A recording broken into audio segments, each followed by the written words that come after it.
Penguin Random House Audio presents The Good Vices. From Beer to Sex, The Surprising Truth About What's Actually Good for You. By Dr. Erik Ofgang and Erik Ofgang. Read for you by Jonathan Todd Ross. Men are more easily governed through their vices than through their virtues. Napoleon. Introduction. The art of medicine consists of amusing the patient while nature cures the disease. Voltaire. A doctor's role is simple. As Samuel Hahnemann, the pioneering German physician and founder of homeopathic medicine, explained more than 200 years ago, the physician's high and only purpose is to restore the sick to health, to cure, as it is termed. Natural medicine works by metaphorically lighting a fuse, which helps ignite or supercharge the body's defense mechanism or vital force. Health is first, health is second, health is third. This includes mental, emotional, and physical health. But what is health?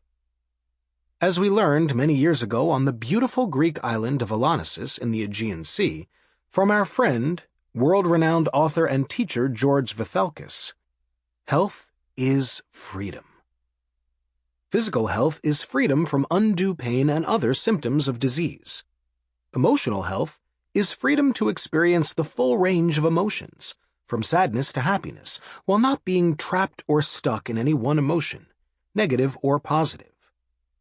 For example, it is normal to feel grief and sadness after a breakup or the loss of a loved one, but it is not healthy to be trapped in negative emotions forever. Mental freedom includes freedom of thought, clarity of mind, and selfless creativity. Finally, once we have physical, mental, and emotional health, we must have enough energy to enjoy our lives. And it's this last part, enjoyment, that includes some good vices, and often gets left out of the healthy living equation. The next time you're at the doctor's office, if she tells you to stop taking your medication and not to come back for a checkup so soon, you'd be confused. If she follows up by telling you that it's okay to eat some chocolate and fatty foods, enjoy a glass of beer or wine, or have lots of coffee, you'd think she was crazy, right? But in fact, she would be doing something far too few medical professionals do: advising patients based on the latest available science. Much of the health advice we receive today is misguided and based on old conventions, rather than the latest research.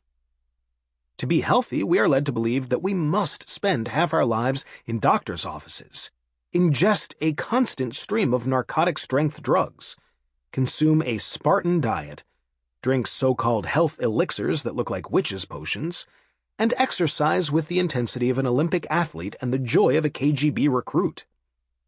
We must worry about the food we eat, the tests we don't take, and the pills we don't swallow.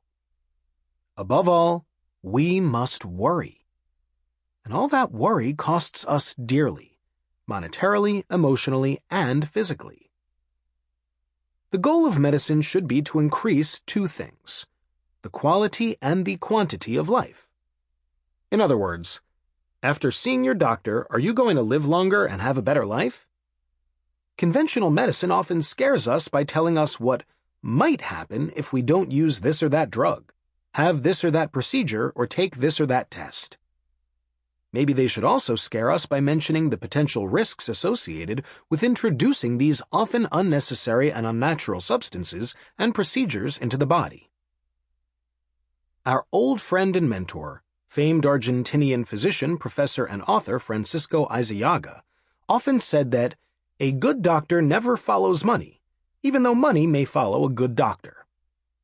Yet the annual healthcare expenditure in the United States is more than $3 trillion, or an average of close to $10,000 per person.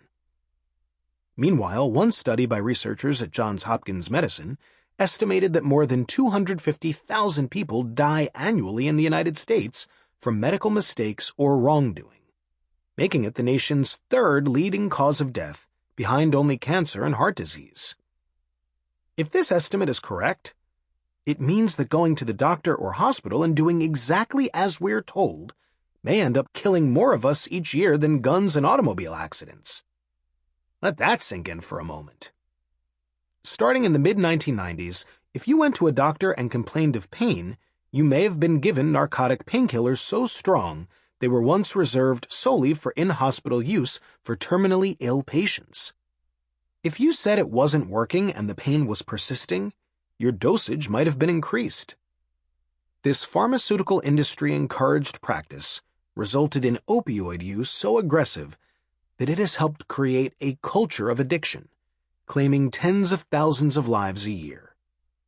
The prescription painkiller problem also has contributed to the nation's heroin epidemic, as estimates indicate that 4 out of every 5 heroin users started by misusing prescription opioids. Opioid prescriptions may get the most press, but they are far from the only problem in medicine today. For example, currently more than a third of Americans take at least one prescription drug that has a side effect of depression, according to a study published in JAMA. Those who take such drugs, which include more than 200 commonly prescribed medications, have higher rates of depression than those who don't. Many of these drugs also list suicidal symptoms as a side effect, and ironically, some of them are supposed to treat depression.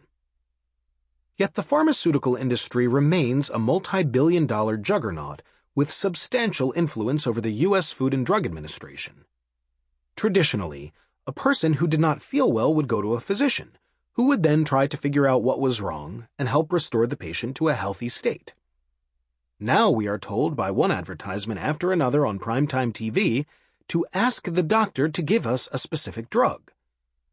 We are by no means just throwing shade at conventional medicine, which of course can be indispensable and life-saving. We are simply advocating greater objectivity and logic when it comes to the use of traditional medicine. We also have some good news. Being healthy is easier, less worrisome, less expensive, and a whole lot more enjoyable than you think. In this audiobook, we, Dr. Erik Ofgang, a prominent naturopathic physician with nearly 40 years of experience, and his son, Erik Ofgang, a food and health journalist, aim to boldly take readers where no health book has gone before, tearing down generations of myth and prejudice to provide an unflinching look at some of society's guilty pleasures that are not only okay, but actually may help bolster our health. While other health books focus on the thou shalt nots, The Good Vices is a thou shalt guide to healthy and happy living. Ancient Greek physician Hippocrates, the father of medicine, famously said, "Let food be thy medicine." Too often, contemporary medicine says to let worry and overprescribed drugs be thy medicine. But we say let good friends, family, food, nature, and happiness be thy medicine. And we suggest reminding your doctors of the words from the Hippocratic Oath.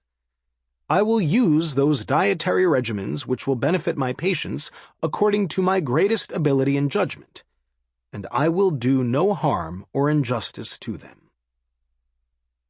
Throughout his nearly 4-decade medical career, Dr. Ofgang has championed a more natural approach to healthcare. His grandfather, after whom he is named, was known as the neighborhood healer in turn-of-the-century Brooklyn. Though natural medicine is considered a vice by many conventional, allopathic doctors, when used appropriately, in many cases it may be the better approach.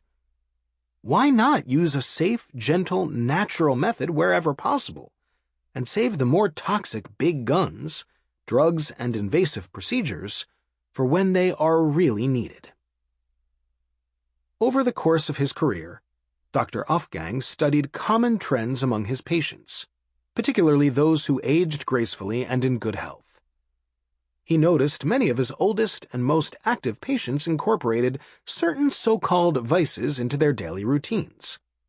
He found that regular moderate consumption of beer, wine, coffee, butter, cheese, pickles, fermented vegetables, and other delicious natural foods were often at the top of these patients' lists of daily rituals.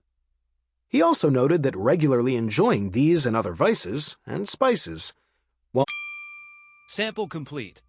Ready to continue?